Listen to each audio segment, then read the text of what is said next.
이 시간에 이렇게 폭설을 뚫고 나오신 여러분들을 주님의 이름으로 사랑하고 또 환영하고 축복합니다.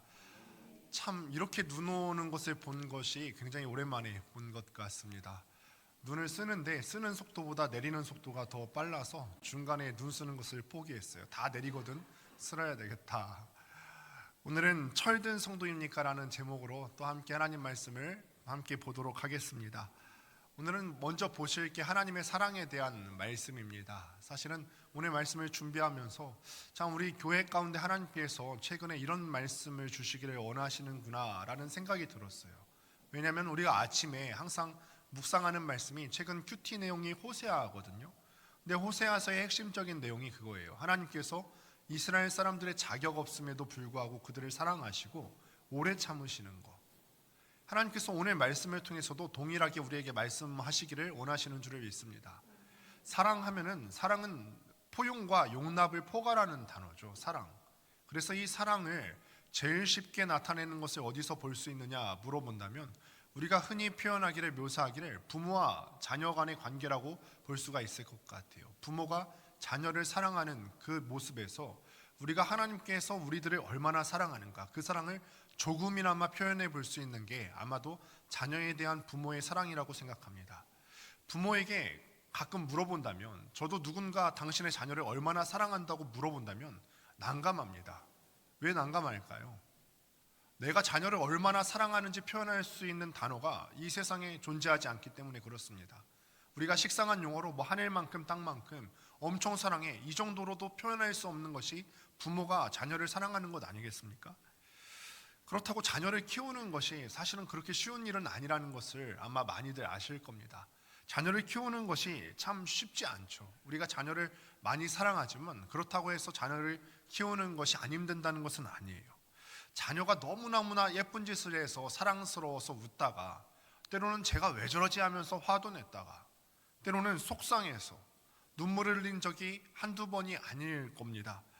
누군가는 농담으로 이런 얘기를 한 적이 있어요. 저도 아이가 어렸을 때부터 지금까지 키워오면서 아이가 걸어 다닐 때보다는 기어 다닐 때가 편했고, 기어 다닐 때보다는 누워 있을 때가 편했다, 누워 있을 때보다는 엄마 뱃속에 있을 때가 훨씬 편했다라는 것을 점차 또 자라며 느껴왔어요. 이 말이 참 공감이 돼요.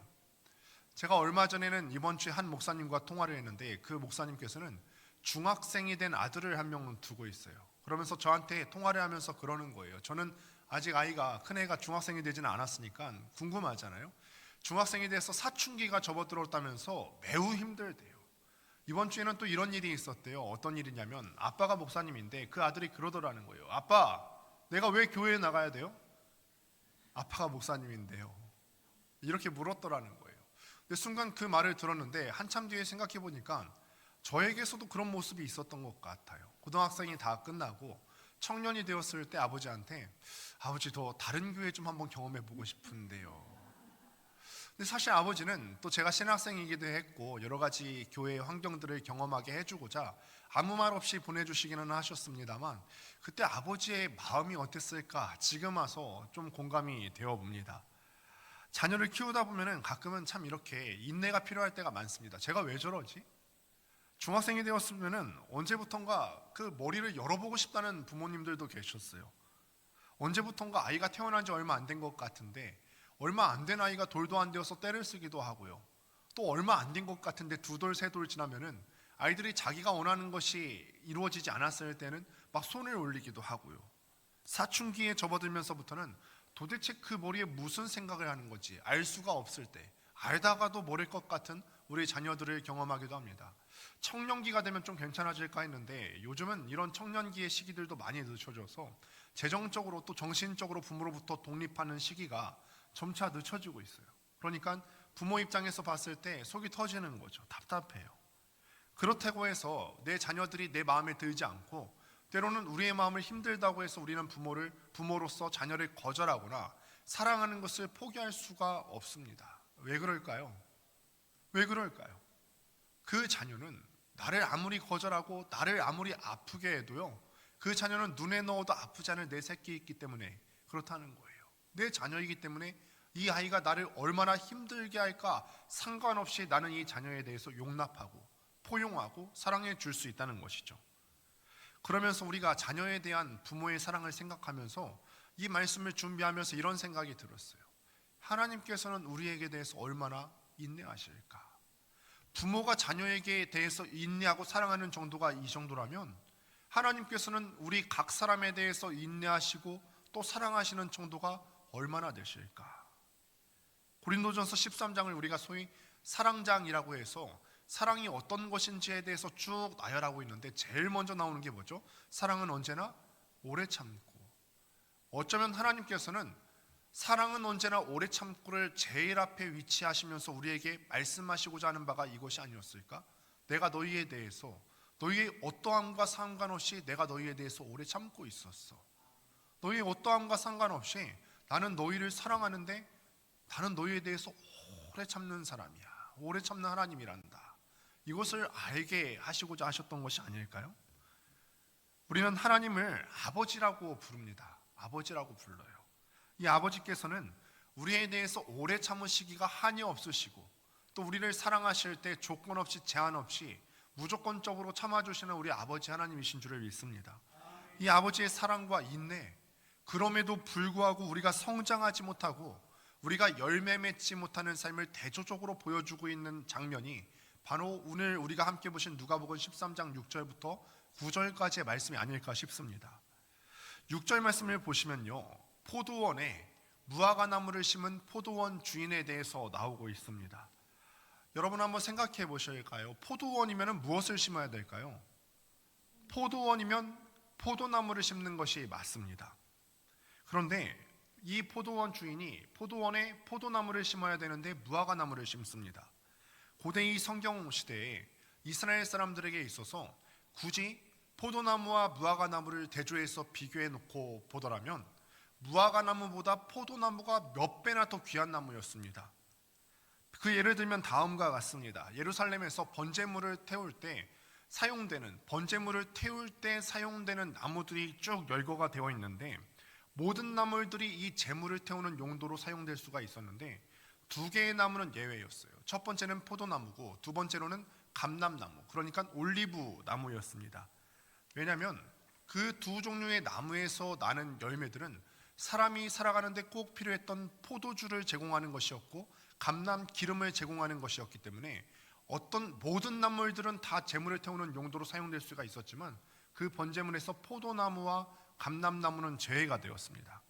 그러므로 이 포도나무와 감람나무는 번제단에서 제물을 태우는 용도조차로도 사용될 수가 없었던 거예요. 반면에 무화과나무는 여러 가지 조건에서 굉장히 하찮은 나무로 여겨졌습니다. 그 이유 중 첫 번째로 뭐냐면 무화과나무는 수없이 많은 열매를 맺습니다. 이스라엘 기후와 그 땅의 풍토에서 많으면 1년 중에 5번이나 열매를 맺을 수 있는 게 무화과나무예요. 그러니까 굉장히 많은 열매를 맺을 수가 있는 거죠. 그러므로 만약 어떤 무화과나무에서 그 무화과나무가 열매를 맺지 않는다면 그 나무는 사실 그 해에 땅만 버리는 것이고 물만 버리는 것이고 귀한 영양분만 낭비하는 거예요. 그래서 열매를 맺지 않는 무화과나무는 어떻게 해야 될까요? 그렇게 하찮은 나무인데 다음 연도까지 열매를 맺을 때까지 기다릴 필요가 있을까요? 열매는 다른 무화과나무에서 구하면 돼요. 열매를 맺지 않는 무화과나무는 그냥 잘라버리면 되는 거예요. 이게 당시의 일반적인 풍습이고 생활이었습니다. 한정된 땅에서 한정된 물과 한정된 영양분들이 있는데 열매가 맺혀지지도 않는 그 무화과나무를 위해서 이 땅과 영양분과 물을 낭비할 수는 없는 노릇이죠. 이런 개념이 당시의 일반적인 생각이었는데 이런 생각을 갖고 있는 이스라엘 사람들에게 예수님께서 그 배경을 가진 사람들에게 설교를 하시는 거예요. 어떤 포도나무 과수원 주인이 자신의 포도밭에 무화과나무를 심었다. 사람들은 여기서부터 질문이 시작이 되는 거죠. 예수님이 이 말씀을 하셨을 때 사람들의 반응은 그런 바보가 어디 있어겠죠? 그런 귀한 포도원 땅에 포도나무를 심을 수 있는 땅에 하찮은 무화과나무를 심는 그런 바보가 어디 있겠는가? 왜냐하면 무화과나무보다 포도나무가 몇 배나 더 중요한 나무임을 이미 알고 있는 사람이었기 때문에 포도나무 과수원에 무화과나무를 심는다는 것은 바보가 아니고서는 그렇게 생각할 수가 없는 일이라고 생각했던 거예요. 하지만 예수님의 이야기는 계속해서 이어집니다. 그 포도나무 과수원 주인이요, 무화과나무를 심어놓고 와서 열매를 구했다고 하는데, 하지만 열매를 맺지 못했습니다. 특히 우리가 주의해서 보아야 할 게, 이 포도원 주인이 몇 년 동안 이 무화과나무의 열매를 보러 왔다고 했죠? 3년을 보러 왔다고 했어요. 3년 내내 보러 온 게 아니라 3번을 왔다는 거예요. 3번. 우리는 다시 한번 말씀을 드리지만, 성경의 이야기들이 이 성경 시대를 살아가고 있었던 히브리인들 배경 속에서 쓰여졌다는 사실을 잘 알고 계셔야 되죠. 히브리인들은 특징이 뭐냐면 율법의 틀 가운데 살고 있었던 사람들이에요. 이미 율법의 그 틀이 그들의 생활의 풍습이 되고 생활의 환경이 되었던 사람들이 바로 이 말씀을 듣고 있던 히브리인들이었습니다. 이런 생활 율법들 가운데는 어떤 율법이 있었냐면, 유실수를 심는 방법과 그 열매를 얻는 법에 대해서 기록되어 있는 법도 있었어요. 그러니까 유실수라고 하는 것은 과실을 맺을 수 있는 나무죠. 그러니까 무화과나무나 포도나무도 여기에 해당이 되었겠죠. 레위기 19장 23절에 보면 이렇게 나와 있는데, 같이 한번 읽어보도록 하겠습니다. 레위기 19장 23절입니다. 시작. 너희가 그 땅에 들어가 각종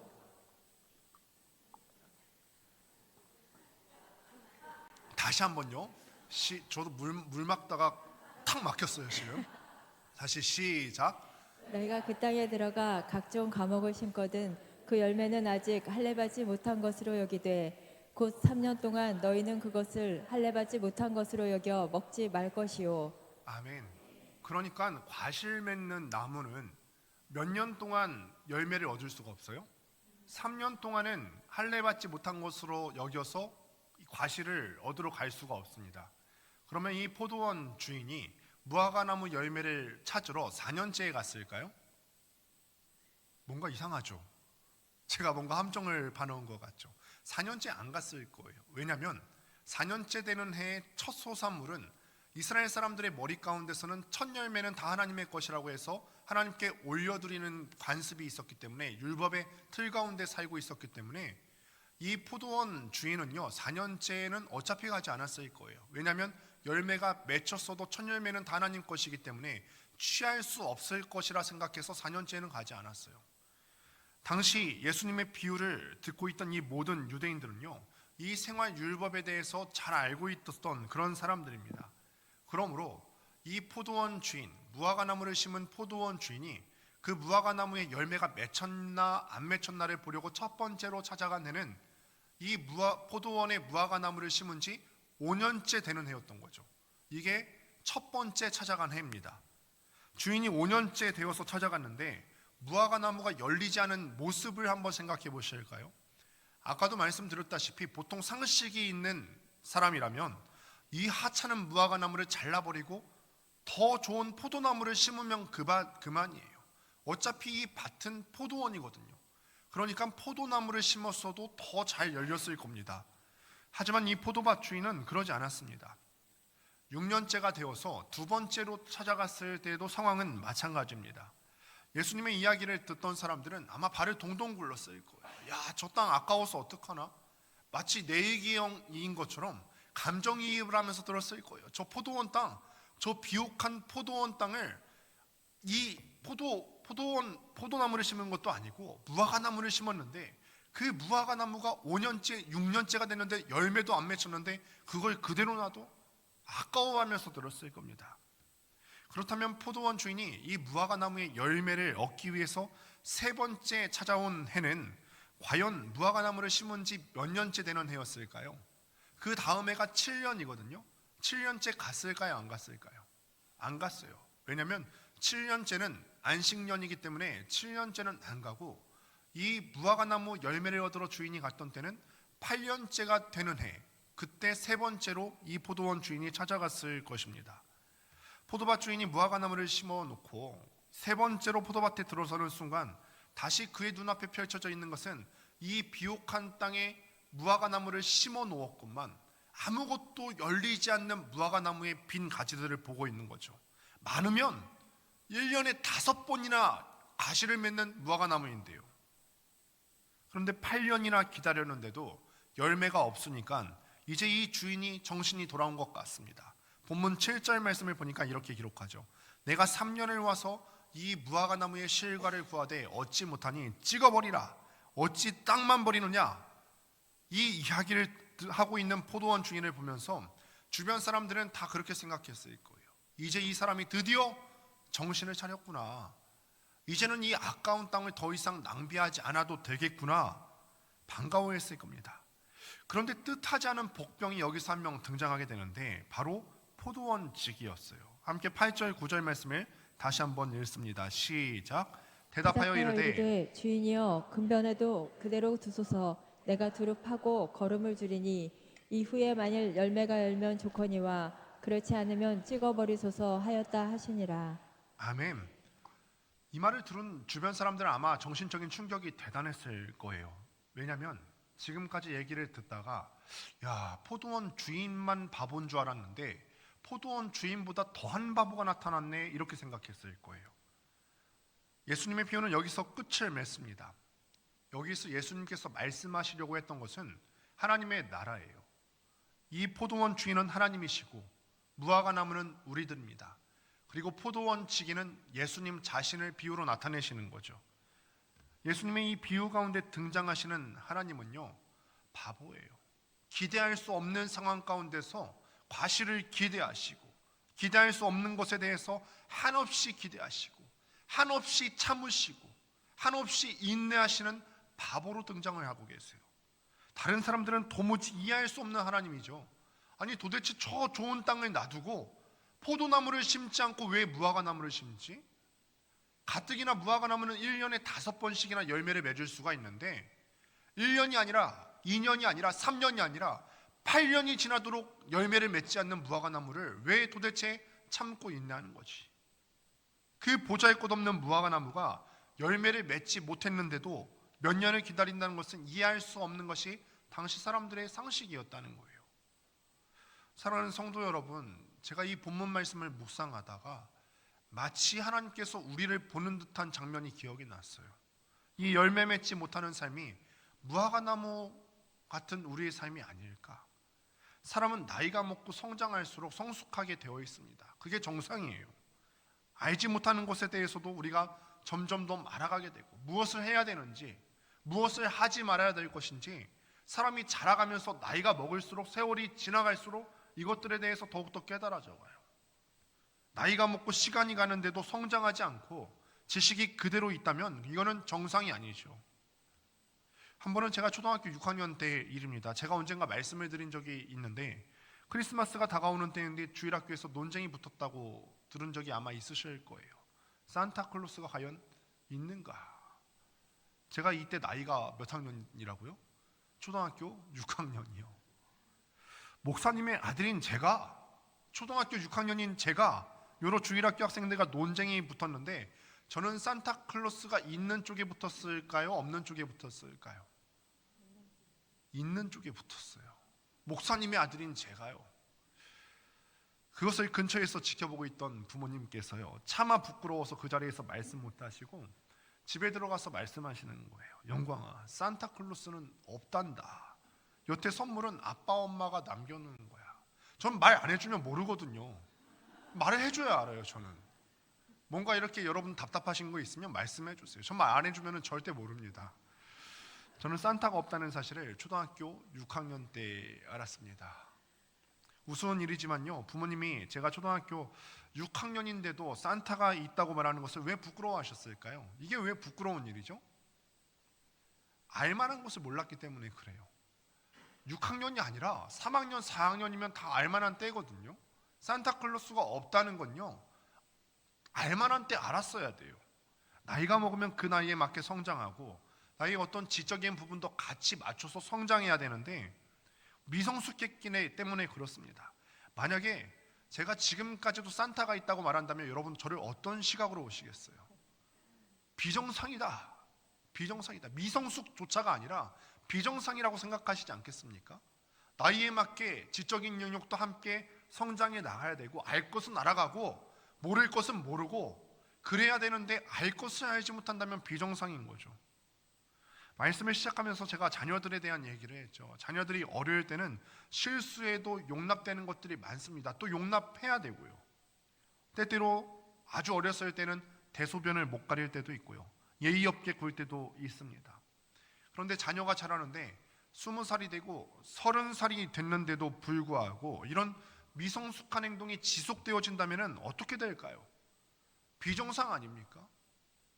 20살이 되고 30살이 되도록 어떤 질병이 아니고서야 대소변을 못 가린다면, 예의 없게 군다면, 무례하게 행동한다면 이거는 비정상인 거죠.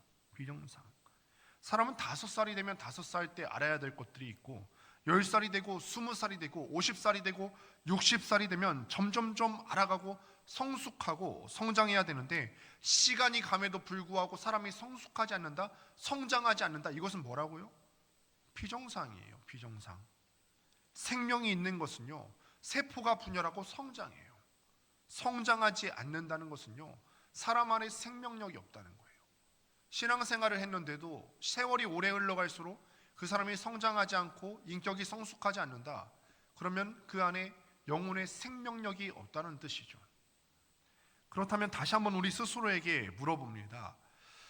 예수님을 구주로 영접하신 지가 얼마나 되시는지 한번 속으로 헤아려 보시기를 바랍니다. 헤아려 한번 보십시오. 본문에 나오는 포도밭 주인이 8년이나 되는 시간을 기다렸음에도 무화과나무의 열매를 맺지 못했는데, 많은 크리스천들이요, 8년이 아니라 20년, 30년이 지나가고 있음에도 불구하고 하나님 앞에 내어드릴 그 열매 하나를 맺지 못하고 빈손으로 드릴 때가 얼마나 많이 있습니까? 오히려 처음 믿을 때가 가장 뜨거웠고 그 이후로는 후퇴하는 삶을 살고 계시지는 않으세요? 우리가 정말 이 말씀을 보면서 우리의 가슴을 찢고 회개해야 될 줄로 있습니다. 시간이 흘러가면 나 신앙생활 이만화 됐고 그래서 이만큼 오랜 시간이 흘러가는 동안 직분도 여기까지 얻었어, 이거 아니고요. 이거 아니고 시간이 흘러갔음에도 불구하고 성장이 없는 내 모습에 대해서 가슴치고 통곡하고 애통하는 심령이 우리 가운데 있어야 될 줄로 믿습니다. 어린아이가 시간이 지나가고 있음에도 인격과 지성과 육체의 성장이 없다면 비정상인데, 우리가 예수를 믿고 시간이 흘러가는데도 불구하고 영혼의 성장이 없고 인격의 성장이 없고 사람 됨의 성장이 없다면 비정상인데, 이거에 대한 경각심을 가져보신 적이 있으십니까? 이제는 우리가 우리의 열매를 바보스러우리만큼 오래 참으시는 하나님께 올려드리셔야 될 줄로 믿습니다. 우리 삶에서 충성의 열매를 올려드릴 수 있게 되길 바랍니다. 우리 삶에서 오래 참는, 남을 오래 참고 포용하는 열매를 올려드릴 수 있게 되기를 바랍니다. 우리 삶에서 다른 사람을 사랑하는 열매를 올려드릴 수 있게 되기를 바랍니다. 우리 삶에서 하나님 앞에 부지런한 삶의 열매를 올려드릴 수 있게 되기를 바랍니다. 우리 삶에서 정직함의 열매를 올려드리십시오. 화평의 열매를 올려드리십시오. 그렇게 우리가 성숙한 우리 삶의 열매를 올려드림으로 하나님을 기쁘시게 해드리는 우리 모두가 되기를 원합니다. 이 하찮은 무화과나무에서 회개를 기대하시고 회개를 통하여 하나님 나라의 유업을 얻기를 원하셨던 그 하나님께서는 오늘 여기 모이신 여러분들 한 사람 한 사람의 인생을 통하여서 오래 참으시고, 우리가 정말 가능성 없이 보이지만 이런 한 사람 한 사람을 지금도 우리를 바라보시면서 기대하시는 하나님이십니다. 그러니 우리가 간절하게 다시 한번 노력할 수 있게 되길 바랍니다. 하나님, 내가 하나님 손에 열매를 올려드릴 수 있게 되길 원합니다. 지금까지 하나님 저에 대해서 바보스러우리만큼 참 오래 참으셨는데, 이런 하나님 앞에 내가 정말로 하나님 앞에 충성의 열매를 올려드리고 사랑의 열매를 올려드리고 믿음의 열매를 올려드릴 수 있는 여러분들 되시기를 주님의 이름으로 간절히 축원합니다. 기도하겠습니다.